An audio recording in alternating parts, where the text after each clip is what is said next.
ভিডিওটা দেখেই বুঝতে পারছেন আমি কোথায় আছি। একদম ঠিক বুঝেছেন, আমি একটা রেস্টুরেন্টের ভিতরে আছি।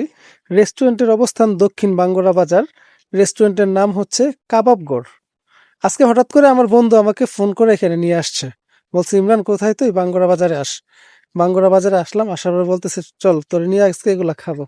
কি খাবি? এগুলা।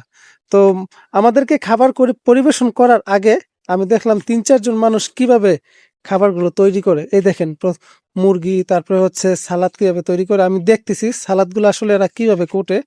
এই দেখেন, টমেটো, কাঁচামরিচ, তারপরে হচ্ছে পেঁয়াজ, মানে আরো যা কিছু আছে তারা এগুলো সালাদ তৈরির জন্য করতেছে আর কি, বা এগুলোর সাথে মিশাবে আর কি, তাদের যা যা প্রয়োজন।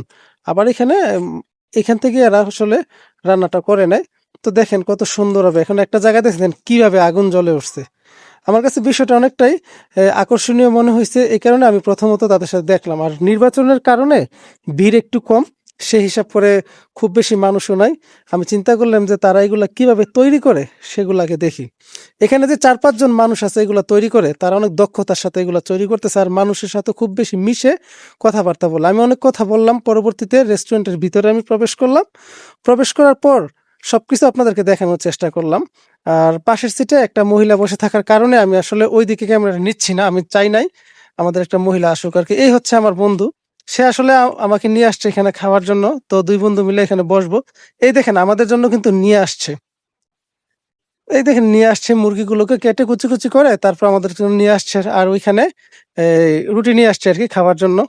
রেস্টুরেন্টে বসে যে কথাগুলো শুনে সবচেয়ে বেশি মজা পেয়েছি সেই কথাগুলো হলো, যারা খাবার তৈরি করতেছে তারা দ্বিতীয় বিশ্বযুদ্ধ নিয়ে আলোচনা করতেছে। চীনে কয়টা বোমা ফাটাইছে, রাশিয়ার নেটো বাহিনীর কি অবদান ছিল, এগুলা নিয়ে কথাবার্তা বলতেছে। অনেক মজা লাগছে এই কথাগুলো শুনে। আসলে এরা এই বিষয়গুলো নিয়ে আলোচনা করতেছে আর খাবার বানাচ্ছে আর কি, মানুষ আমাদেরকে পরিবেশন করার জন্য। অনেক ভালো লাগছে কথাগুলো শুনে। একসময় নিজেরা হাসছি অনেক, হাসতে হাসতে কিন্তু এদের কথাগুলো উপভোগ করছি।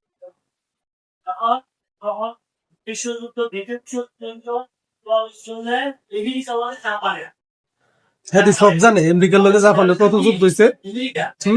বুদ্ধিজীবী সব এমনই করে।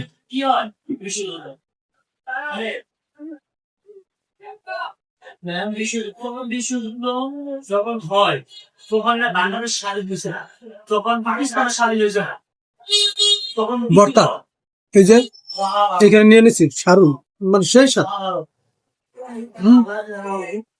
ছিল তখন ছিল আমাদের ছিল শ্রীলঙ্কা, নেপাল, ভুটান ছিল এই মহাভারত।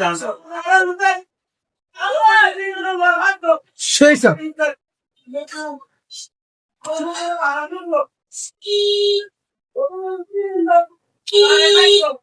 খাবার খাওয়ার এই দৃশ্যটা শুধুমাত্র আমার টেলিগ্রামের বন্ধুদের জন্যই করেছি, তাদেরকে দেখানোর জন্য। কারণ তাদের সাথে অনেক আনন্দ করি আমি, কারণ আমরা একসাথে কাজ করি। আর আমার খাবার একদম শেষ পর্যায়ে চলে আসছে। এই যে স্প্রাইট খেয়ে